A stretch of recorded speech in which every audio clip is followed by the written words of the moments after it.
Tidak perlu diragukan lagi kredibilitas pemerintahan Joko Widodo dalam membangun negeri. Dari Sabang hingga Merauke telah merasakan buah manfaat dari pembangunan infrastruktur.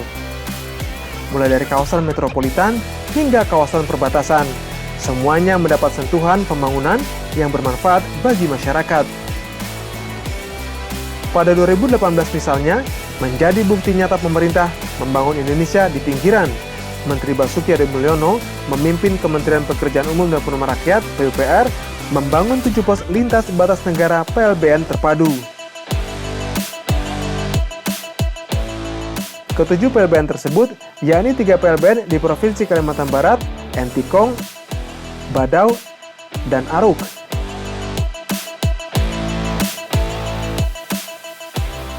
Tiga PLBN di Provinsi Nusa Tenggara Timur, NTT, yakni Mota Ain, Mota Masin, dan Wini. Serta 1 PLBN di Provinsi Papua, Skou.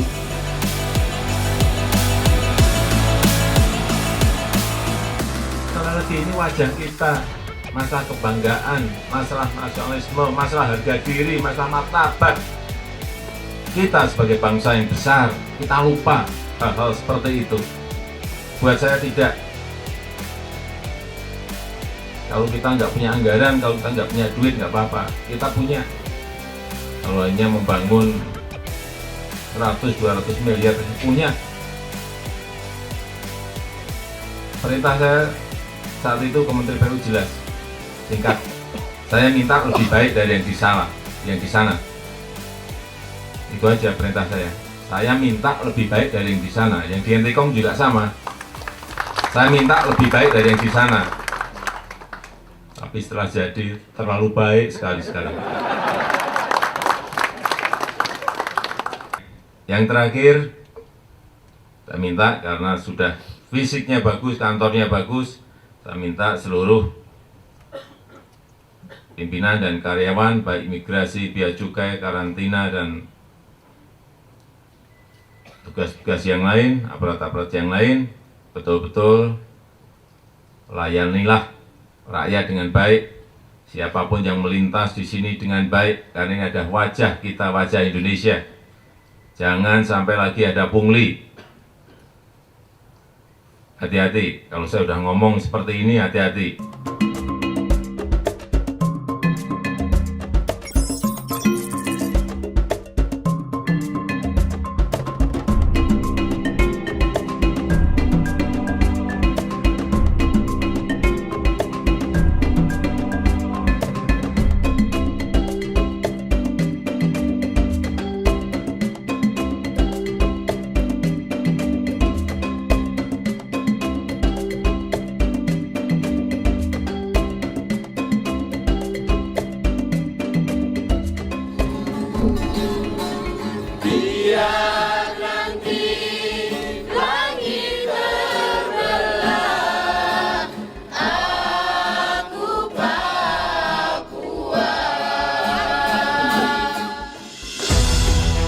Membangun infrastruktur hingga ke titik terdepan, salah satunya Papua.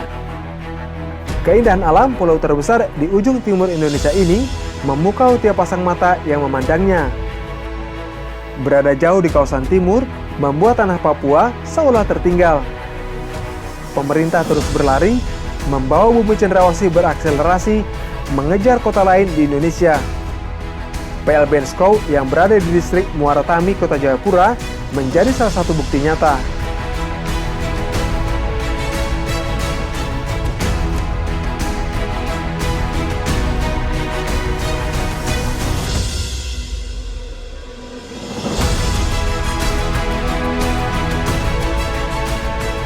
PLBN Skou berdiri megah dengan desain arsitektur yang mengadaptasi bentuk bangunan khas rumah tangga, dilengkapi berbagai ornamen budaya lokal.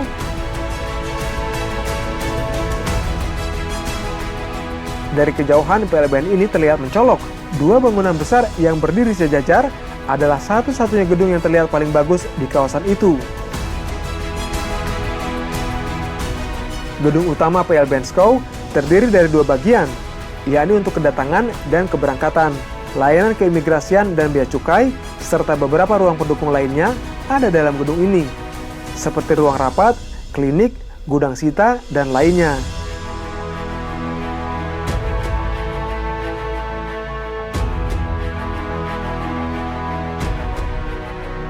Dengan dibangunnya PLBN SCOW, diharapkan pelayanan di batas negara semakin membaik dan diperketat, sehingga tidak terjadi lagi penyelundupan barang-barang ilegal yang dulu marak terjadi di pintu perbatasan.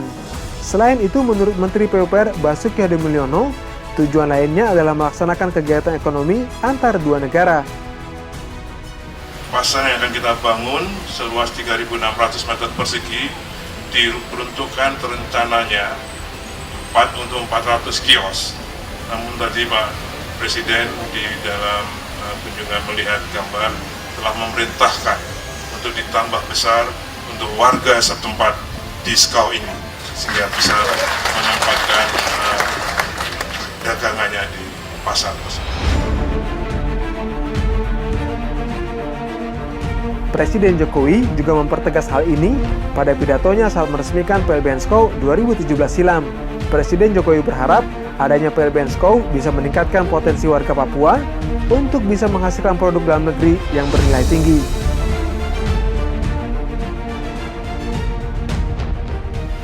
Barang-barang yang dijual itu jangan hanya itu saja dikembangkan, tidak hanya urusan sembako, tidak hanya urusan garment, tapi yang lain-lain, elektronik dan yang lain-lain semuanya harus. Karena negara kita ini bisa memproduksi barang-barang itu. Kalau saya bandingkan saat saya ke Port Moresby, ke PNG, saya melihat harga-harga di kita masih jauh lebih murah dibanding yang ada di PNG. Baik sembakonya, baik garment, elektronik, sehingga mestinya dari sinilah barang-barang itu disuplai, bukan dari tempat yang lain.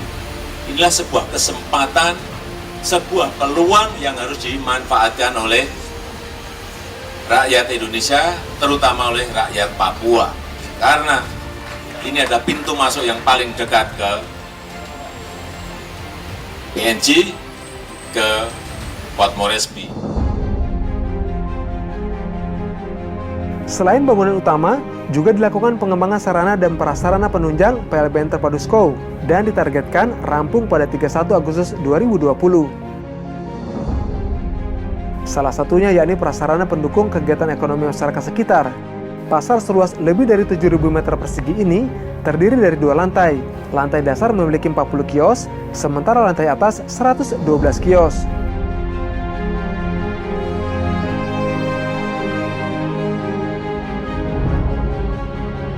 Akses menuju PLBN SCOW tidaklah sulit. Dengan melewati jembatan Yutefa hanya memakan waktu 30 menit dari kota Jayapura ke distrik Muara Tami. Karena kemudahan inilah, banyak warga masyarakat yang mengunjungi PLBN ini untuk sekedar menghabiskan waktu, melihat keelokan bangunan PLBN SCOW. Dan saat ini Kementerian PUPR tengah melakukan percepatan proyek pembangunan PLBN lainnya, sesuai dengan instruksi Presiden nomor 1 tahun 2019. Semua ini adalah bentuk komitmen pemerintah dalam membangun Indonesia hingga ke titik terdepan.